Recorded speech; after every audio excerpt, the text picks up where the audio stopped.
Morning po, kagigising lang po ng inyong lingkod.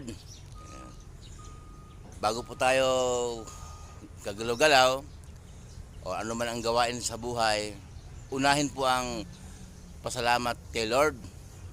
Mahalaga po yun. Mahalaga po yun dahil hindi po tayo dapat maguluhan.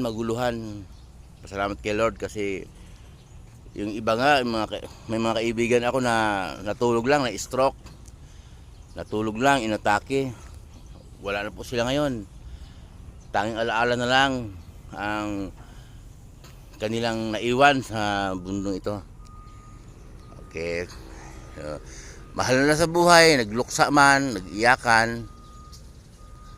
Pagkatapos nakamove on din, mga ilang buwan. Kaya hindi po natin kailangan guluhin ang ating isip. Ayaw din naman Diyos na tayo tamad. Ayaw ng Diyos din na pinahirapan natin ang ating sarili sa mga bagay na yon, lahat ng bagay, problema man yon, ilapit natin kay Lord bago matulog. Kung kasiyahan man, ilapit din sa pamamagitan ng pasalamat.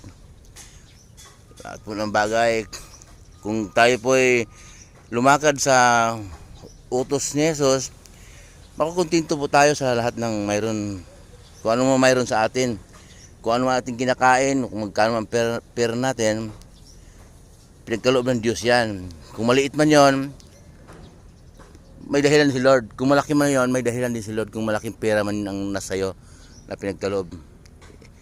Hindi mo binibigay kay Lord lahat ng tao mayaman eh. Kasi kung lahat ng tao mayaman po, sino na maging tauhan ng mga yan, mga mayaman? Kaya mayroong mahirap, mayroon din mayaman. Kumbaga po sa construction, hindi pa pwede lahat engineer. May tagahalo ng simento, may utusan silang taga-buhat ng hollow block, taga-buhat ng mga kahoy. Ganun po yun. Kaya pinagkaloob ng Diyos na may mayaman, may mahirap. Kaya kung puro mayaman, wala na mangyayari. Wala na maging tauhan yung mayaman. Muli po ang inyong lingkod, si Chef Roy. Pagkapalain po tayo ng Diyos. Lahat po tayo ay manalig lang po.